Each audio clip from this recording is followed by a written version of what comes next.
Okay, good morning, everyone. We're going to get started. Welcome. This session is focused on leaders supporting yourself and your workforce.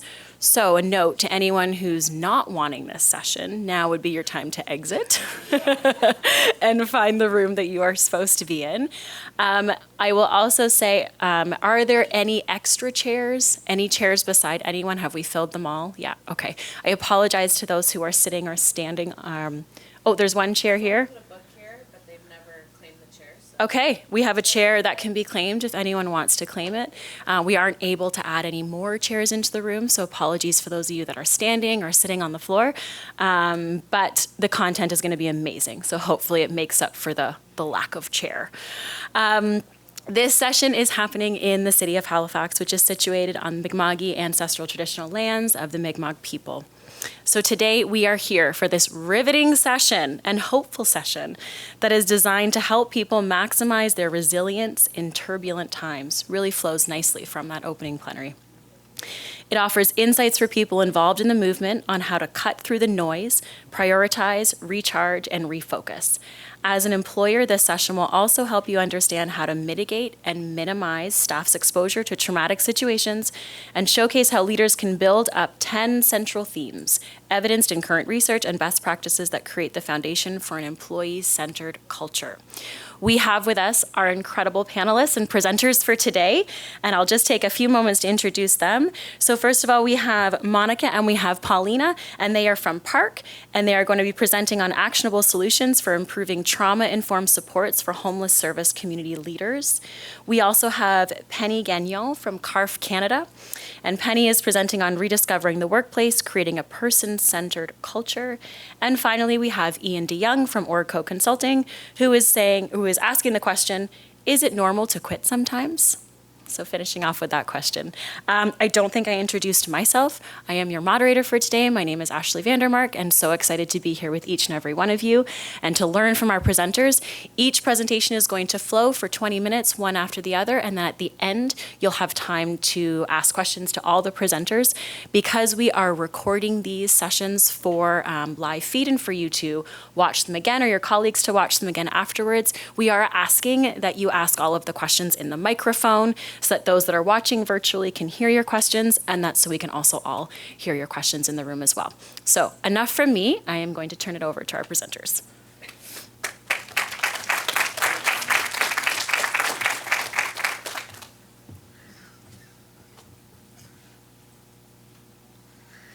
Thank you, everyone. It's so overwhelming to see so many people here today sitting on the floor.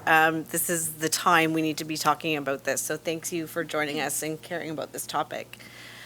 We've changed the name of our presentation. The research just came through. It's hot off the press, so we're excited to share mitigating the impacts of trauma exposure in a community mental health setting.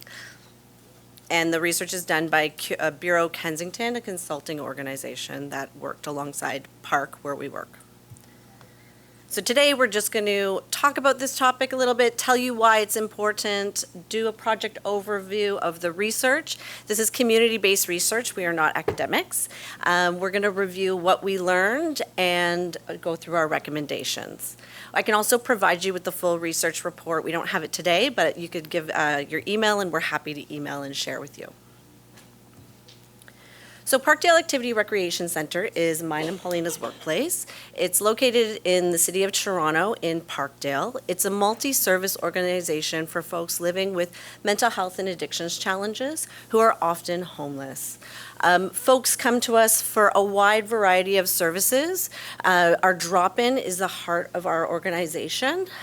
We provide 365 meals or 365 days of operation, meals, access to employment, volunteer, one-on-one case management, supportive housing. We really try to have multiple points of entry and really low barrier service for some of the most folks that face some of the most biggest challenges in society and specifically in the city of Toronto.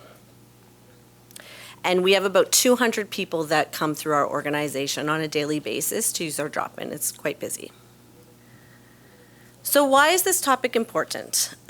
We know that staff health and wellness, or we should know that it needs to be the number one thing we're all striving for. Pre-pandemic, we had rates of staff going on health leaves at about 5% annually. Post-pandemic, we're seeing 37%, which is a staggering stat. When I did the calculation and sat down, I thought, oh my goodness, this is wild. So the time is now. The impacts of the pandemic and the impacts of witnessing injustice on the day-to-day basis, systematic violence that our workers and our management, everybody is witnessing, we need to start thinking about that and actionizing things to make life better for everybody.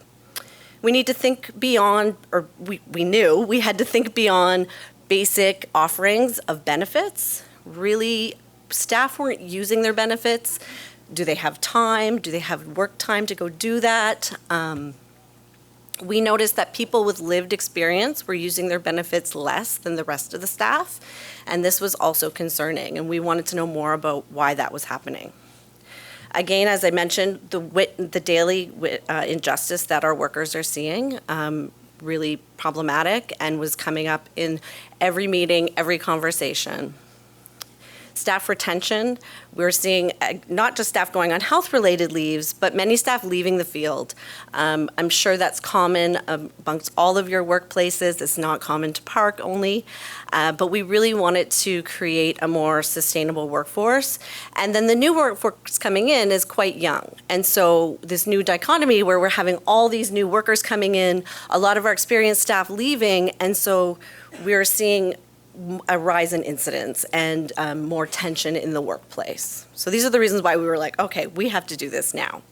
And so it came up actually at our Joint Health and Safety Committee meeting, which, you know, is usually boring and none of us really like to do it, but it was a really interesting conversation, not specifically about one incident, but about the collective trauma.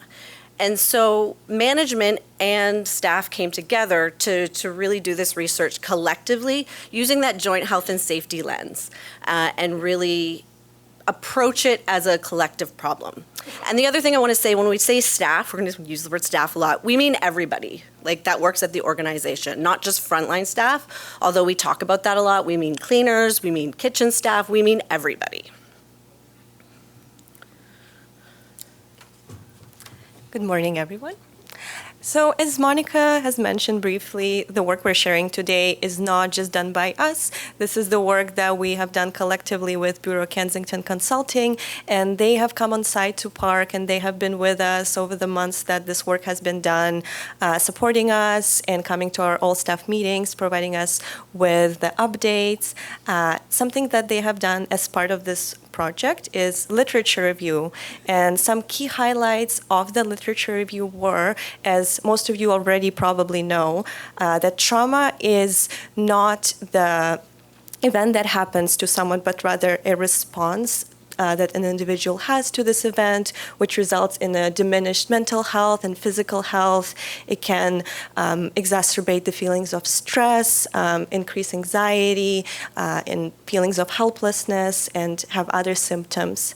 And another very important key highlight from literature was that organizational structure and practices can really improve staff wellness and mitigate those impacts of trauma that staff can experience in the workplace.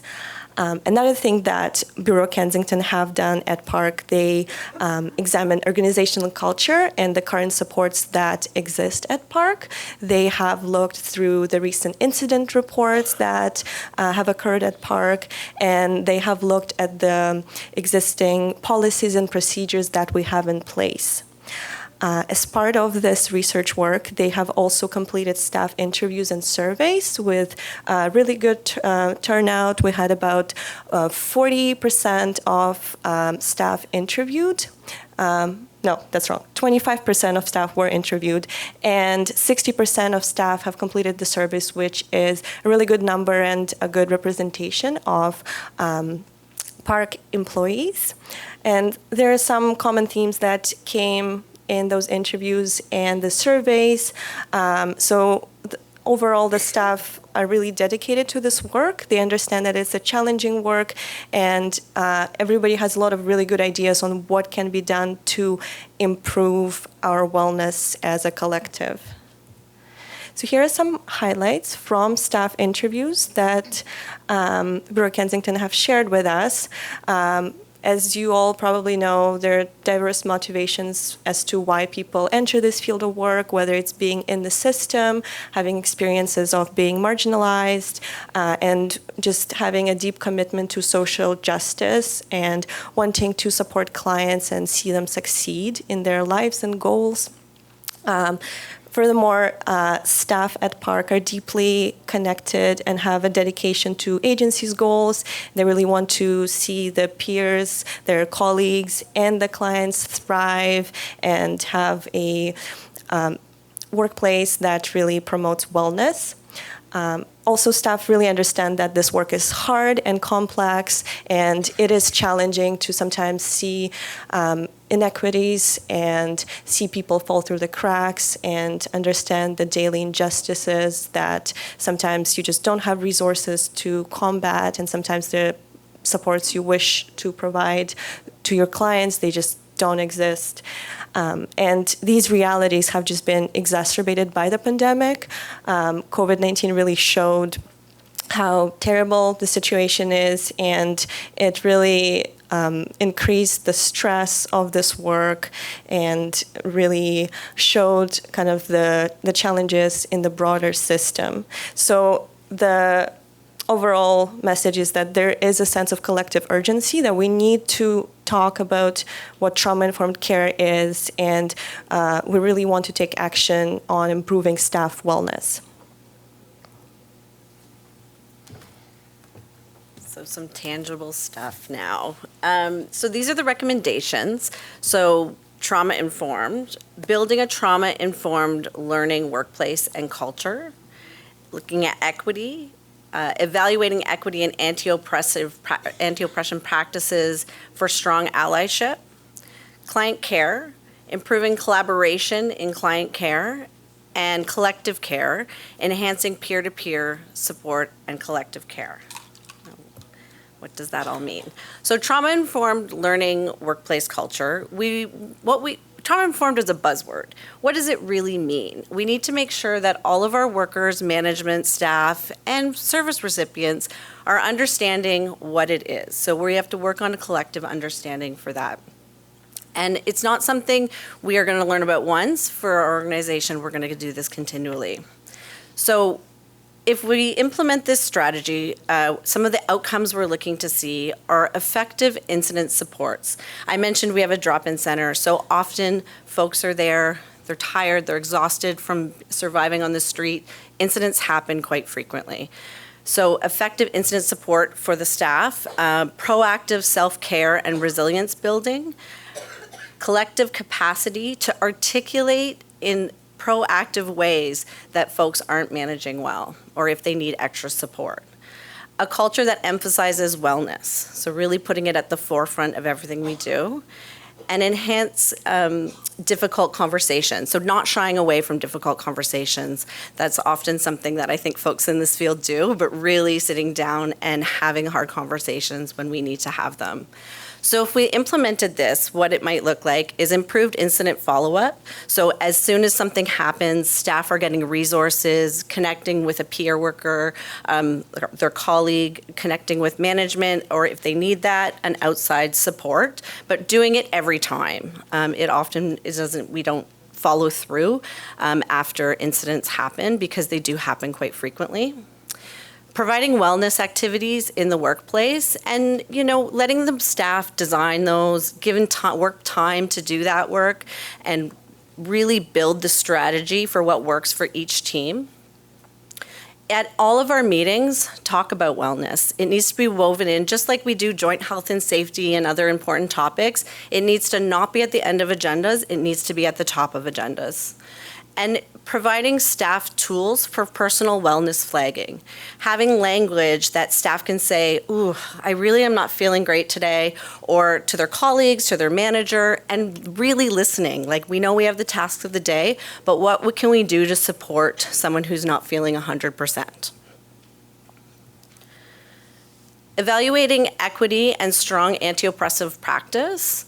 So outcomes we're looking for with this is really consistent application of service restrictions. And I said, it's unfortunate we're starting with that on this slide, but it's the reality of what happens in drop-in centers. Specifically, you have to ask people to leave for the day because they're being oppressive. And staff in those interviews were telling us they're not even reporting acts of sexism, anti-Black racism, many things, because they're just like, it happens all the time. So people were feeling like we weren't acting enough, so we really wanted to put in some consistent application when that stuff happens. Having a response to incident of discrimination specifically, minimizing staff unconscious bias in a variety of ways, and empowering staff engagement specifically around incident outcomes, and capacity building for equity. So always EDI is something that our agency started work on a year ago. We've done a little bit of work, but continually doing that work and really thinking about it from a trauma-informed lens. And promoting an environment of respect and commitment to that it sounds something that we all always say, again, another buzzword, but what does it really mean? So if we were implementing some of these strategies, we would have an anti-Black racism strategy for our services specifically. We would co-develop incident outcomes with staff affected or staff involved. Often staff who are involved in incidents, especially with anti-Black racism, won't necessarily do some of that restorative work naturally. So invite folks in. If they don't want to participate, that's fine, but definitely providing those invitations is really important. Looking at incident report outcomes and using some identity measures to think about worker bias. Think about bias or things that are happening in our organization. Are we policing some bodies over other bodies? What is happening there? So looking at especially thinking about service restriction and being a little more self-reflective and critical around that. Staff talked about wanting to be grouped in affinity groups of their choosing to talk about how oppression in the workplace affects them as in a cultural safety environment. So we're happy to do that. We're going to be working with staff to identify those groups and then provide work time, ample work time, to be able to have folks together and have those conversations. And then EDI learning goals, not just for the agency, but for individual staff work plans. Every single person at the organization in every role is going to have a specific EDI learning goal annually on their work plan, and we'll definitely follow through on that. So the third area of recommendation is improved collaboration in client care. What it means is we really want to empower staff and allow them to have a meaningful engagement in providing care to the clients that we serve. Some of the outcomes we would like to see is continuous growth as a trauma-informed workplace and service provider, elevated staff morale and engagement, shared trauma-informed vision and language, continuous learning of sector best practices and collective accountability practices. So what it might look like implementing these at Park? Well, first of all, providing trauma-informed care training at all levels of organization. Something like creating a trauma-informed care easy-to-read document that is easily accessible to all staff and is part of the onboarding process. Having clearly defined trauma-informed care and standards of care. So making sure that everybody is on board what trauma-informed care really means and all levels of organizations are on the same page about it. Having a policy and procedure review and making sure that trauma-informed care is really weaved into our organizational policies and structures, as well as boosting onboarding and providing ongoing training. So when we talk about trauma-informed care, we really want to make sure that it is a continuous learning process and it's not something that is kind of one and done type of thing.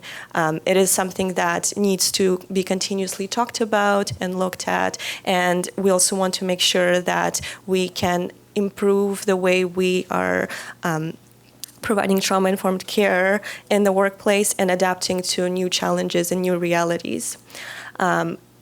allowing staff to participate in best practice networking events with other agencies is another thing that would be very important in this area, because it would allow us to stay up to date and allow staff to collaborate with staff from other agencies and see how things are done there.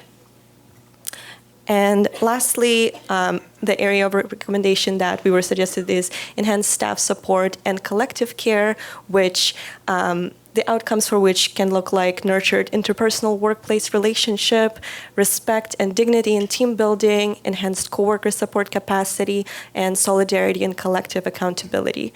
So what we can do starting now to implement this in Park is provide standard training to include psychological first aid. Sometimes coworkers see each other struggle. They see colleagues get targeted in the workplace, and they just don't know what can be done and how to best support each other. So when we talk about staff support, we really talk about colleague-to-colleague support that we can provide to each other. So having a staff-led internal emergency response training and psychological first aid training can really enhance our wellness and really weave that trauma-informed care practice into how we treat each other in the teams. And supporting staff to implement their wellness plans and rest when needed. We already do have a robust set of resources to promote staff wellness, and when somebody is struggling, when they're not doing well, when they're overwhelmed, sometimes it is not the first thing that the person thinks to do, and improving the responses to encourage the staff to use the wellness supports and encourage them to go to the self-care plans when they are struggling. So just wrapping it all together, there is more recommendations. We just went through and picked the 3 or 4 per topic that we thought folks would be interested in today. So again, please ask us or give us your email and we will email the full report. This is so important and necessary work. Our field is in crisis. I mean, the nursing field's in crisis. Many healthcare professions are all in crisis right now. We need to, at this point, stop and really rethink about what we're doing, how we're doing it, and how to better support staff. Often as a busy manager, we have 100 staff and 6 managers. It's quite challenging to stop because you're just getting through the day. But I encourage you, we have to do this. We have to really slow down and think about how to really build some supports for everyone across the organization. So thank you. We wrote some questions just for your thinking. How do you implement some of this at your workplace? Happy to have those conversations after the session.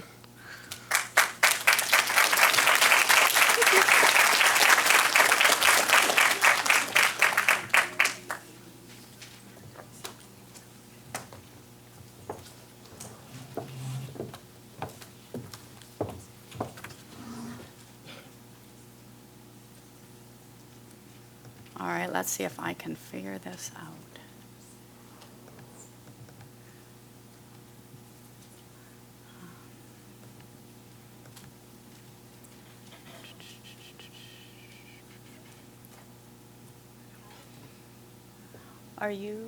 Where's did he take, oh, he put it on the laptop. I'm so sorry, you guys. All right. Start show, slideshow. All right. I did it. This is all about breaking the ice when you come up here. You gotta have some kind of little technical problems because it gives you a few moments to calm yourself down when you're standing in front of a room full of what I say are experts and have amazing leadership qualities. And it's such a pleasure to be here and such a pleasure to follow such a great presentation. And I'm hoping that my presentation today will build on some of the things that we heard from the experts from Park. So thank you very much. So as Ashley mentioned, my name is Penny and I work for CARF Canada. But prior to working for an accrediting body, I worked in the field for 20 years in a leadership capacity. And so I get to spend a lot of time still talking to lots of leaders and many, many organizations across Canada. And so when I talk about the topic today, it is based on my own experience, the conversations I've had with many organizations, surveys, and key informant interviews. So like my colleagues at the table who just presented, this is not academic. I did not go through an ethics review. Please do not put me through the Committee on Plagiarism. I have listed all my resources at the end of the presentation, not cited in proper APA. So I just wanted to acknowledge that I currently live and work and play on the Treaty 6 territory, and this is the traditional territories of many First Nations, including the Cree, the Dene, the Stoney, the Saulteaux, and the Blackfoot, and it's also within the Métis homelands and Métis Nation of Alberta Region 4, so that is the city of Edmonton. And I am equally grateful to be standing here today on the traditional and ancestral territories of the Mi'kmaq people, and I acknowledge their care and stewardship over the land in the past, present, and in the future. So over the next 20 minutes, and it's going to be fast, this workshop that I do is usually 90 minutes. And it usually includes some interactive tabletop exercises. So condensing it to 20 minutes has been a challenge. The slides that are on the app are from the 90-minute workshop. So you do get a lot more information. But if any of you want the condensed version, please come and see me at the end and I will email them out to you.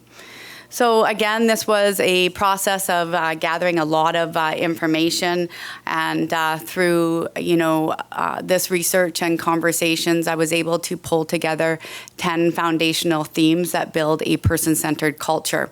So we're going to do a very quick overview of the principles of being person-centered, what it means to be person-centered, and why create a person-centered culture.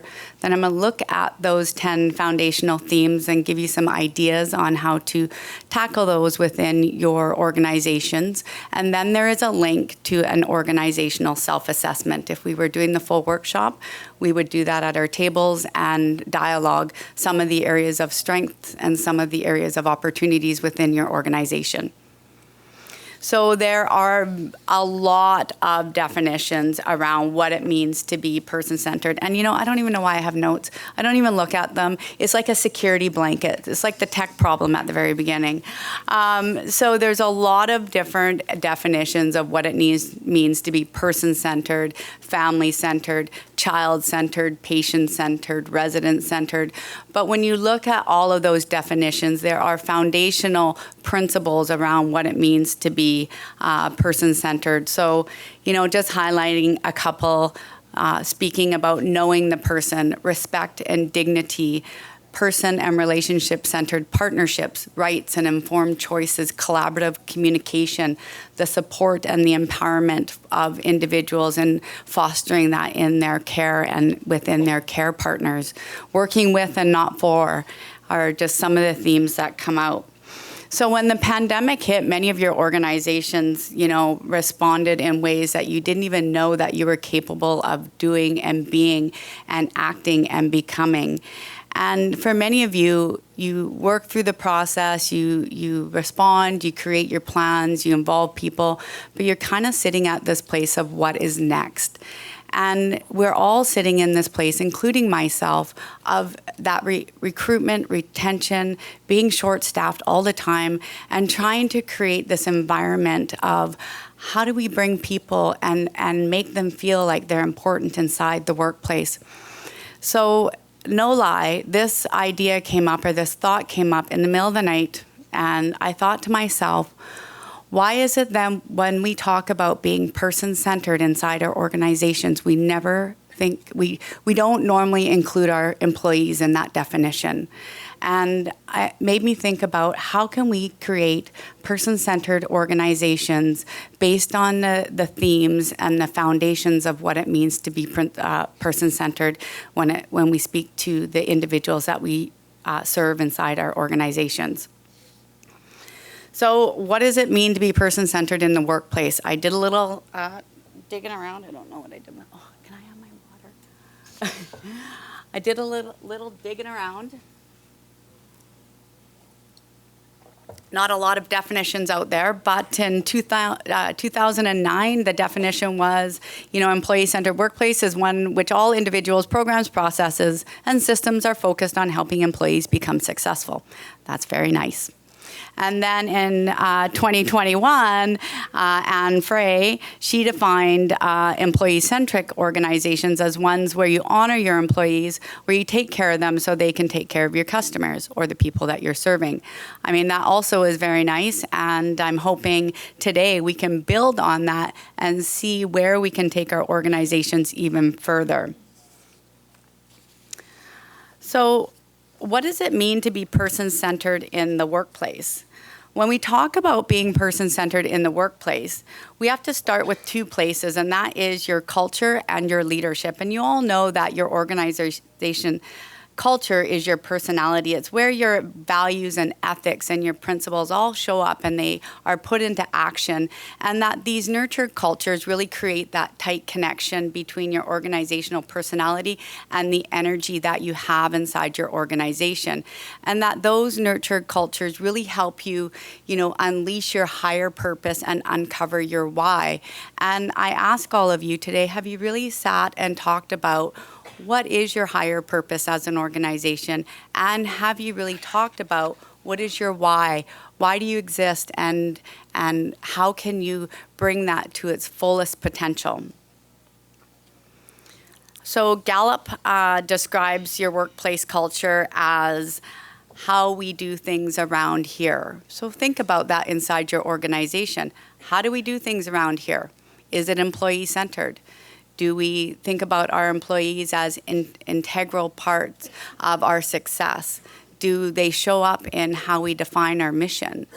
Do we reflect our employee engagement and wellness through our organizational values? So in a recent workforce survey, people were asked to describe their work culture in 3 short words. So engaged employees talked about being, that caring environment. It was friendly and fun, and there was integrity, and it was innovative and inclusive, where disengaged employees talked about that environment being toxic and disorganized and all based on money and stressful and all those types of things. So every organization is unique, and leaders who embody employees into their person-centered philosophies really create this holistic culture that, really celebrates and makes things exciting, and there's a lot of synergy and energy inside the organization. We know it's effective for recruitment and retention, and we know that it strategically makes sense. So it creates this, environment that's based on collaborative problem solving, energized and positive mindsets. You become responsive versus reactive. There's a sense of safe communication. There's a sense of trust and connection, and people are feeling inspired. So you'll see as we walk through the 10 foundational themes that being person-centered from the context of your employees is not just about the tangibles, it's about creating that safe environment. And how we define safe can really be built on these 10 themes that came up in the research through the interviews and the surveys that I gathered and all those types of things. So Theme 1 was strategize, energize, and synergize. Theme 2, be responsive versus reactive, mission-driven, human-centered leadership, employee basic needs, employees are assets, communication, teamwork, and collaboration, rights, ceremonies, and socialization, equity, diversity, and inclusion, and technology. So I'm going to be asking a lot of questions today, and these are to help you start to think about your own organizations. So the first theme is strategize, energize, and synergize. So is your current culture person-centered from the context of the people you serve and your employees? Do you encourage a higher purpose culture and know and celebrate your why? Have you defined your personal team and organizational values? Not going to go through every single question because you guys will eventually kick me out of the room. So have you established yourself as being a learning organization? So many of you know about Peter Senge. He's a famous leadership guru, and he talks about learning organizations being those organizations where people are continually able to expand their capacity to create the results that they truly desire. There's this sense that you can take risks. So there's an opportunity where new and expansive patterns of thinking are nurtured, where collective aspirations are set free. And I think about the work that you guys did and being an environment where that was allowed to happen and where people are continually learning to see the whole together. So when I asked organizations about what they were feeling about their person-centered sort of environment, I asked them a lot of questions. And one of the questions I asked, so you're not getting all the questions, but you get some of them. What conditions create community inside your organization? So they talked about authentic leaders showing that vulnerability, consistency, and transparency. They talked about that unselfish work environment where employees are regularly recognized and celebrated for the work that they do. They talked about leaders being on site with the staff. And then I asked them what conditions create strategy and strategy and synergy inside your organization. And they said engage the entire organization, but also the other stakeholders. Plan ahead teams. This was a really interesting concept that I was able to flesh out. So what do you mean by plan ahead teams? So these teams were not just those teams that were crisis response that came out through COVID. They were teams that continued to be more responsive, to look at the what if scenarios and to be part of that planning process. Elevate your prioritizing of high impact goals.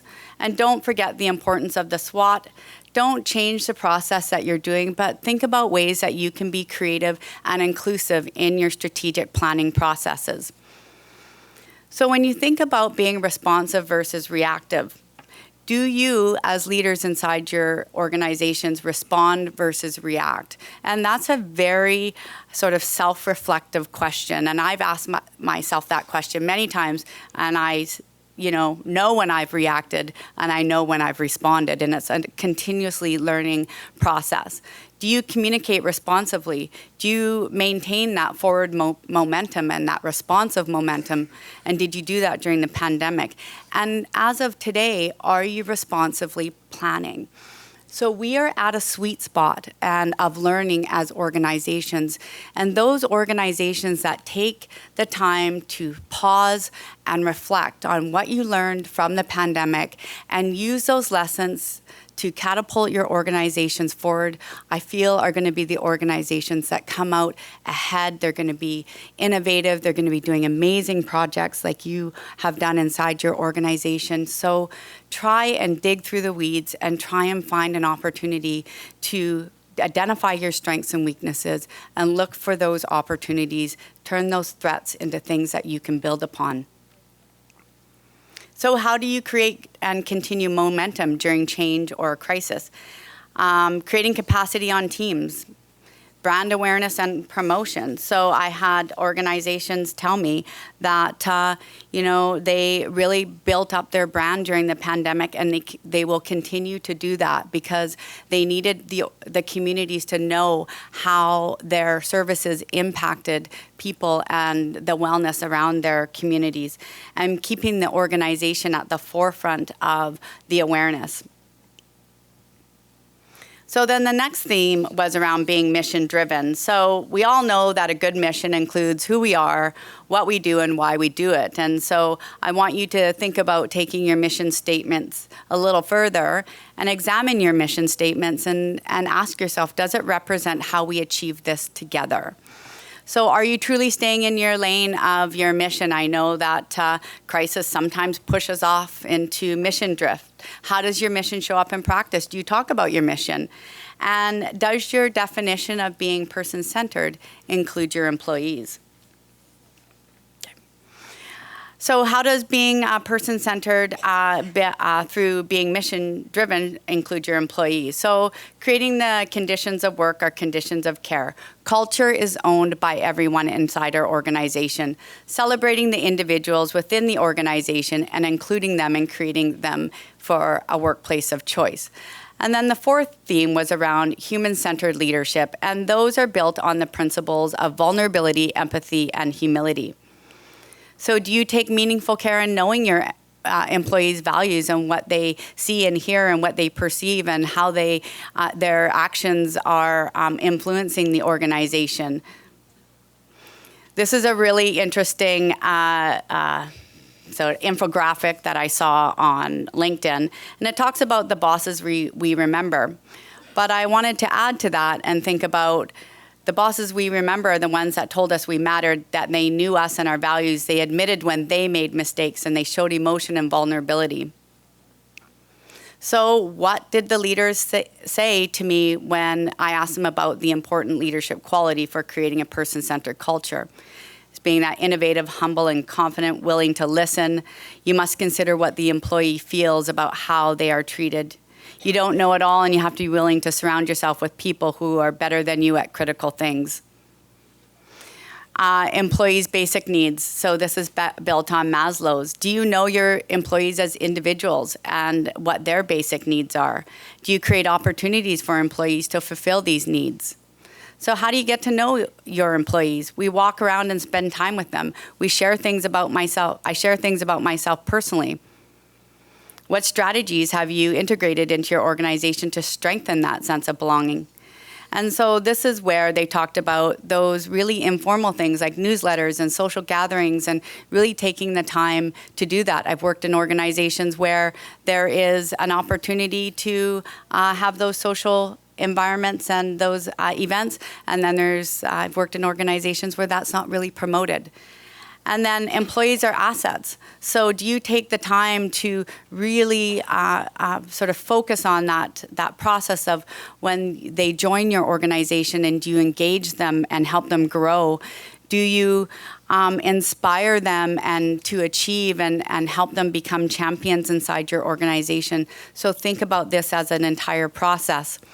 So what are you most proud of with your recruitment and retention strategies? Hire for will and can do. Create those progression plans and personal development plans. What strategies have been set by your board or organizational examples?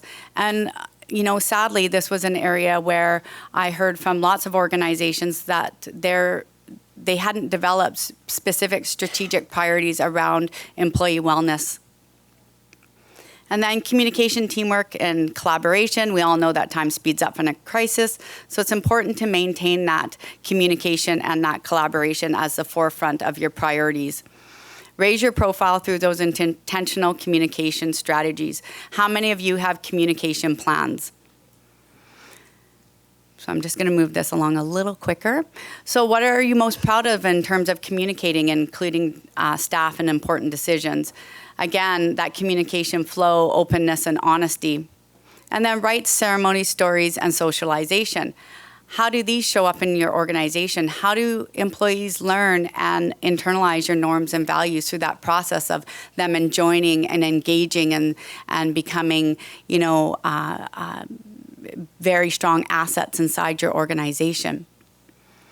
How do the employees learn these? Culture is owned by everyone in our organization. It's enabled and modeled by leaders.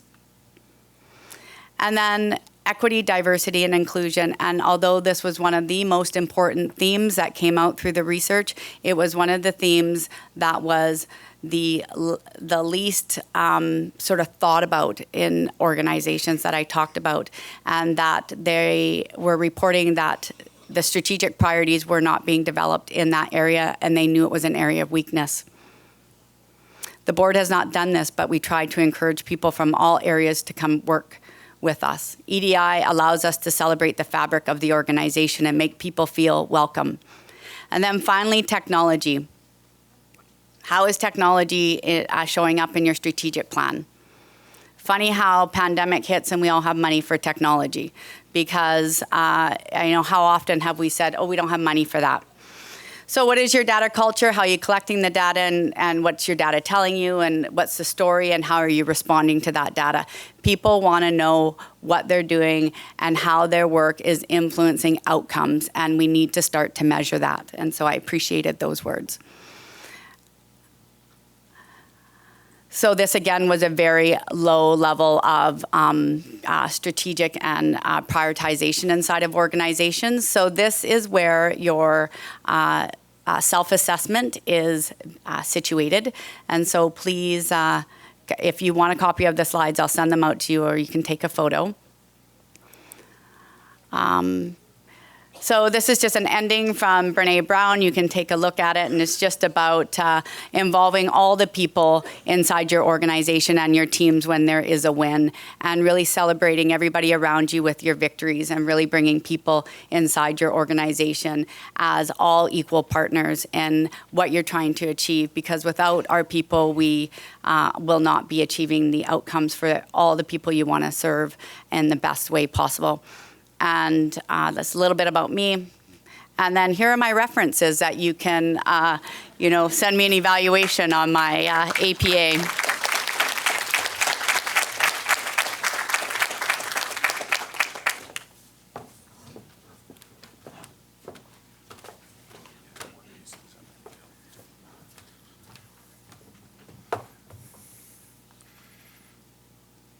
I have no idea how to work PCs, so this is me trying my best. Failing so far. Okay, not that one. Uh-huh.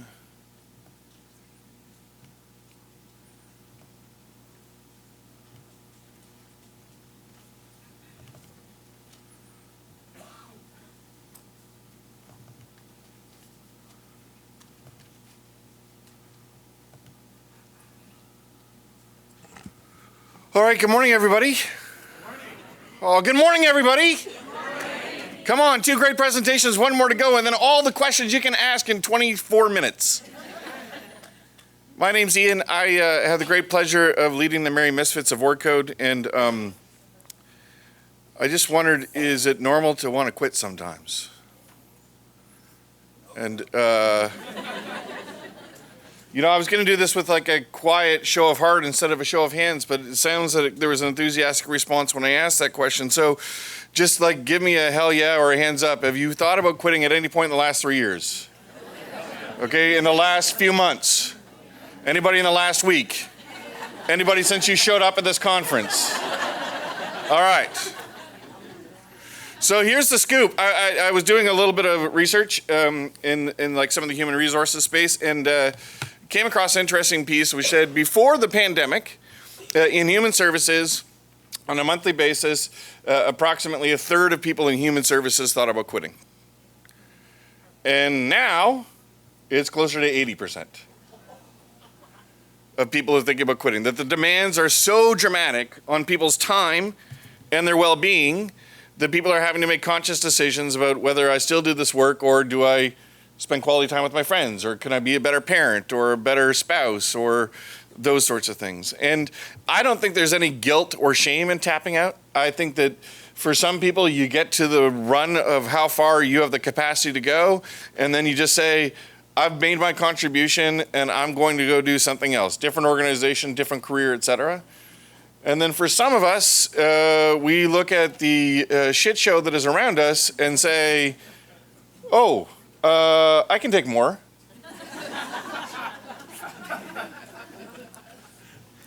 Speaking of shit shows, one of the books that I read during the pandemic, which I really liked, is called How Effed Up Is Your Management by Nightingale and Nightingale. It's like a leadership book for the 21st century.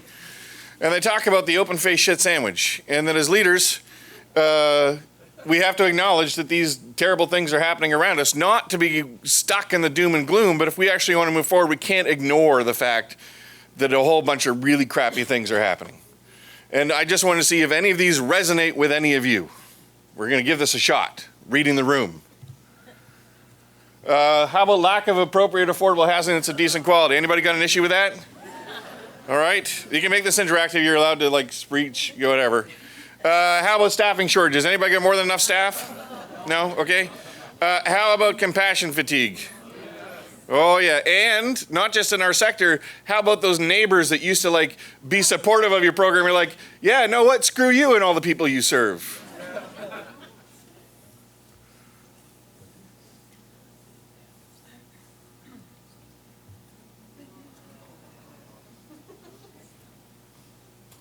Some of us can't see the slides. Can you keep reading them? Yeah, compassion fatigue, social media, wait lists for services, burnout, toxic drug supply and poisonings, encampments, anti-housing first. If you haven't read things like the Cicero Institute's report and the Manhattan Institute's report that are anti-housing first or any of the Prager U videos, do your homework. There is a movement afoot that is completely about internment camps and taking people who are homeless, moving them to the edges of cities and forcing them into labor. In case you weren't paying attention. Insufficient assistance rates, that's pretty much clear throughout the country. And communication breakdowns happening all over the place, and not enough supportive housing, and there's infighting within organizations and across organizations, and politics. Oh, I do love me a good politician. Criminalization of homelessness, because that'll make it go away. End of COVID dollars, racism, stigma, and discrimination, heightened needs of people served, inflow surpassing outflow, involuntary treatment, NIMBY, media portrayal, interface with other systems, competition. I probably missed some, but I think some of those resonated with you. So just as a moment of cathartic shared endeavor, I would like you to think of a letter that starts with the letter F that you would like to say in reaction to these realities. And on the count of 3, we're all going to say our word together. 1, 2, 3.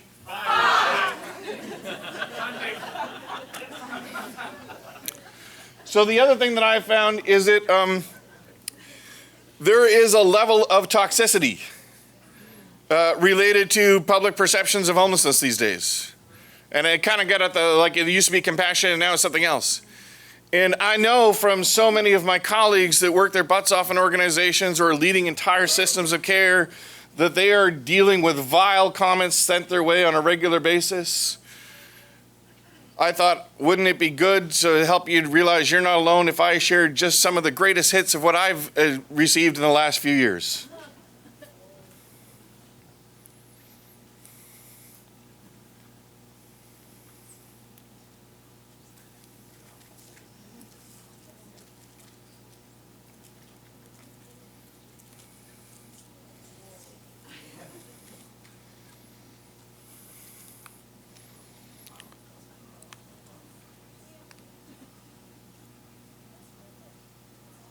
Somewhere along the way, ending homelessness has become a contact sport. And yes, I would share with you that several of these, many of these have come from like community-based organizations or neighborhood groups or business associations that don't like homeless services in their neighborhood. Some of these come from people in our own sector.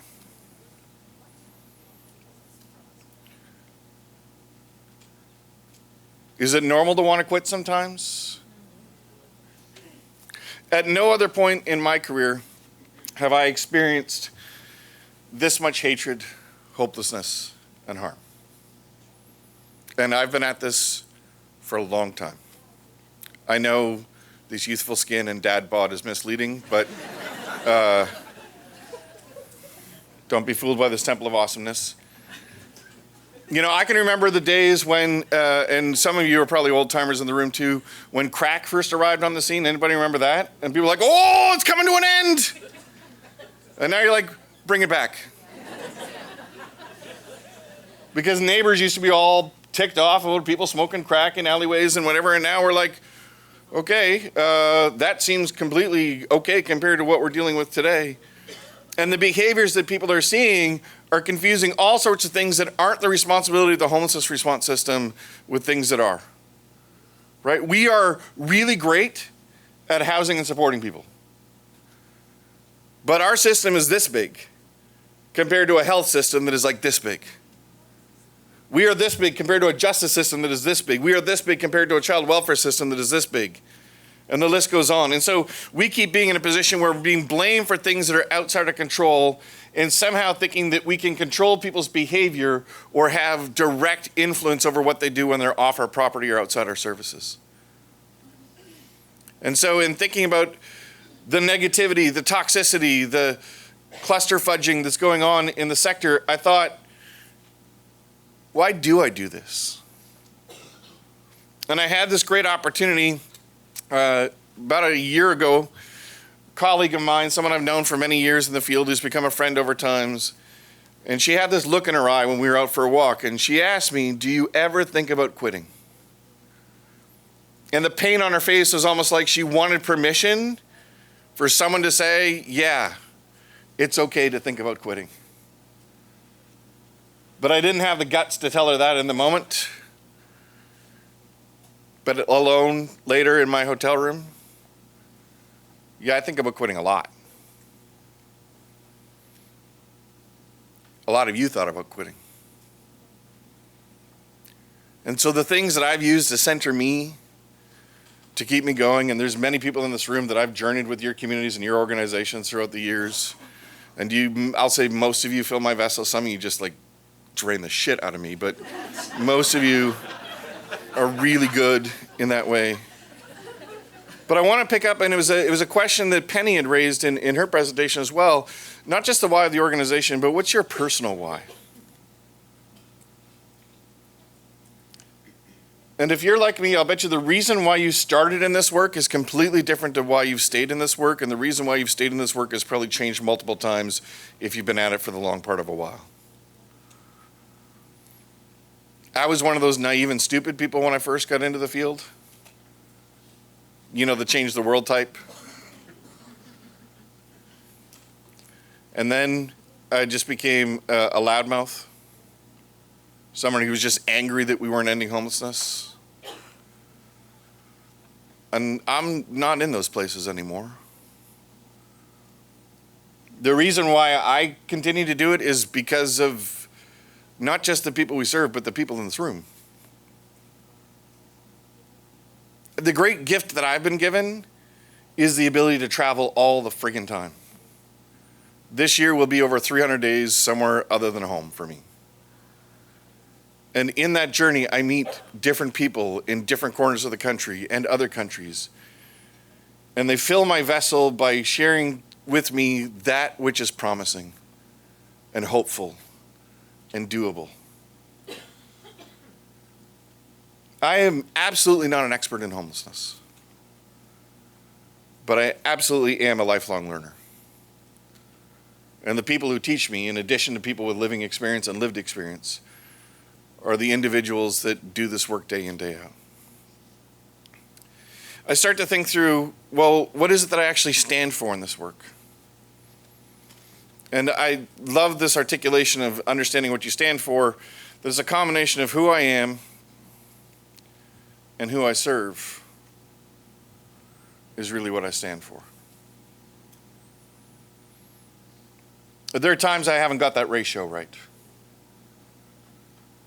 There are times where it has been about the ego. There have been times when it's been about just wanting to run away from the work.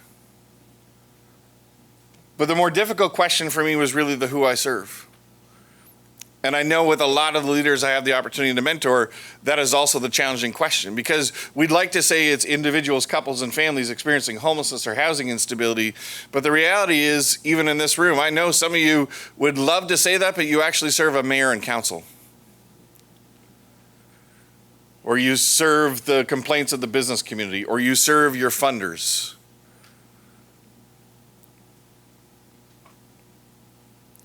I come to appreciate that if I'm going to continue in this space, it's a perpetual process of learning and unlearning. And in the space of learning, one of the biggest challenges that I've been experiencing is how do we tell the story now of the importance of ending homelessness?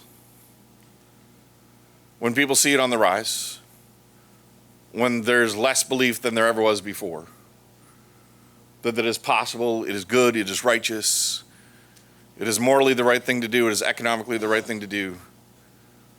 And I keep coming back to, I have to get a better job. I have to listen to people to do a better job of being explained that homelessness is a housing problem. That's it. And I have been in so many communities, and even with organizations I've trusted and worked with for years, who say, yeah, but maybe now we got to get to the root causes. I'll say, like, root causes like what? The drugs. And then I do a little riddle me this. So why is it that places like West Virginia have the highest rates of drug use and the highest rates of overdose in the world and one of the lowest rates of homelessness? Housing supply. Exactly, affordable housing supply. And they took another novel approach, which is we're going to get rid of our case managers and replace them with recovery coaches.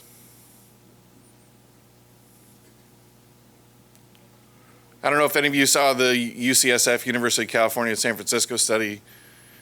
Recently came out, biggest study of its kind done in the United States with empirical interviews done with people experiencing homelessness. And even on the matter of things like substance use, yeah, there's lots of people who used alcohol or drugs before they came into homelessness. Same thing goes for people in this room. What they found is the substance use increase got worse and became polysubstance use or more problematic substance use after homelessness. I have to ask myself if I want to persevere in this space, what do I actually still have to offer? And I think that's true for everybody in this room. None of us can offer what we used to offer. We have to offer something new. We are in a space of perpetual innovation.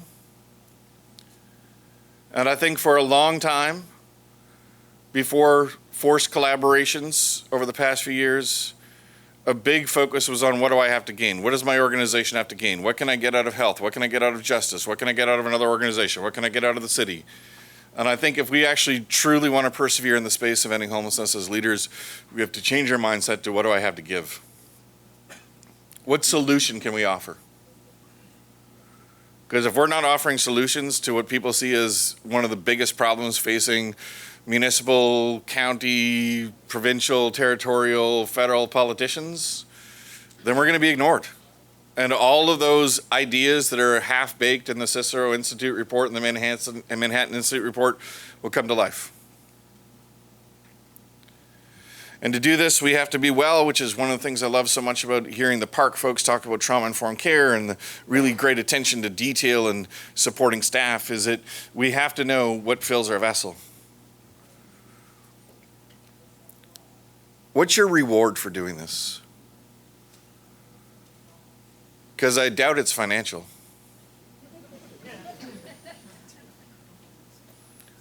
So either you're a masochist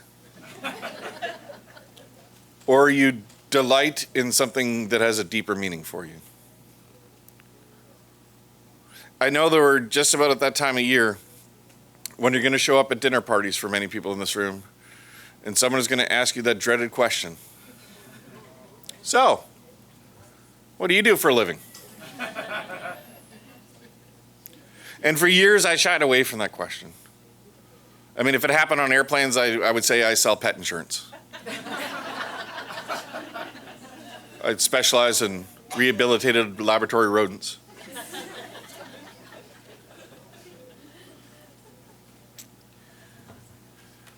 But I don't anymore. Because what fills my vessel is trying to create the language of hope. And that when people talk about nothing can be done, it's just getting worse, or they want to talk to me about their brother or their sister, I've got to accept that people's lives are touched by homelessness on a day-to-day basis. And if I can't create and spread a message of hope, it is not going to fill my vessel. That I've got to take care of myself. And I've got to stop doing the things that are bad for me. Okay, or moderate the things that are bad for me. Let's not be silly. But I need to let go of some stuff too. And my famous outhouse pick. I need to let go of other people's hatred. And I need to let go of other people's shit. I can't carry that. Neither can any of you. In the immortal words of Taylor Swift, haters gonna what? So what are you going to do? Shake it off. That's right.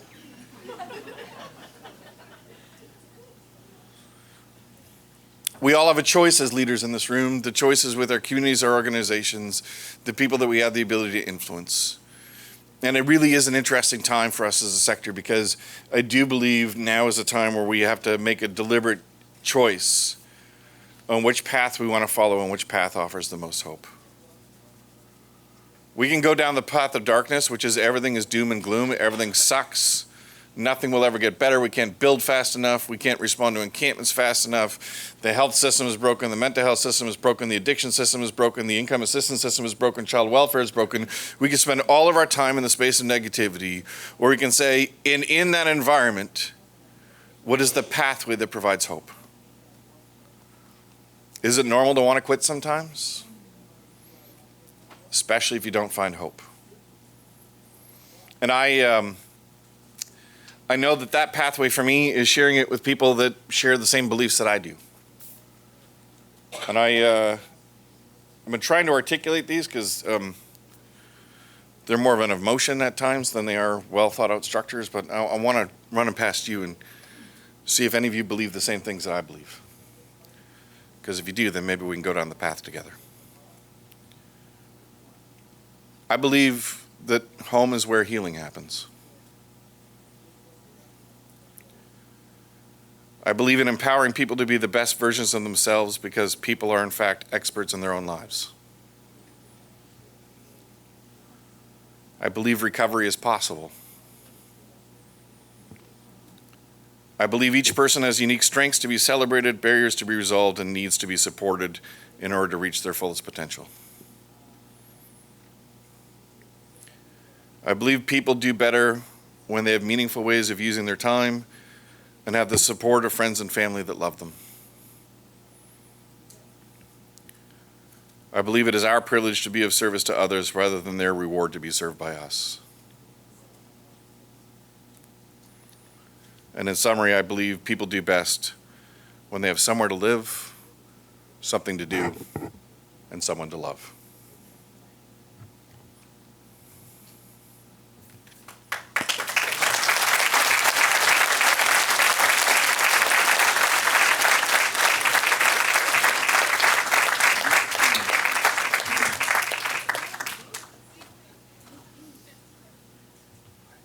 I kind of just want to leave it there, right? But I know that we have heard from 3 incredible presentations, and there may be some questions or maybe some reflections to share of what has stuck with you, what are you taking away. So I do want to give some space, but appreciate that folks may just want to keep this and ponder this and maybe have some time to reflect. So I'll leave the microphone opened if anyone does have anything they want to share or any questions that you have.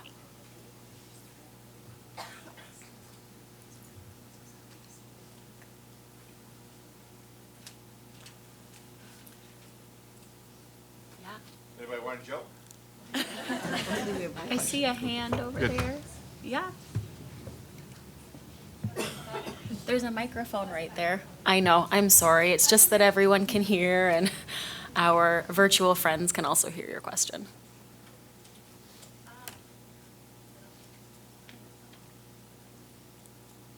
Can you hear me? Perfect.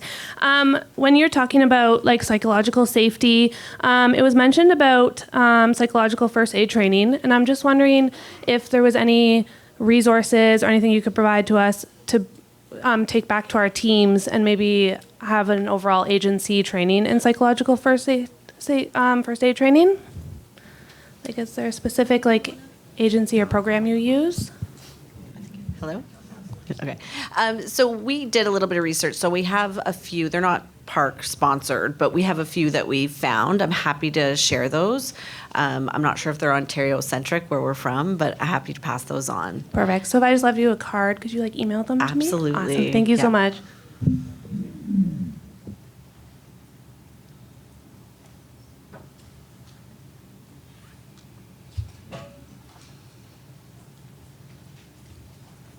Okay, I'm seeing a group that's reflecting and taking everything in. So we're going to leave it at that. I want to thank each and every one of our presenters. This session did not disappoint. This was incredible. So thank you so much.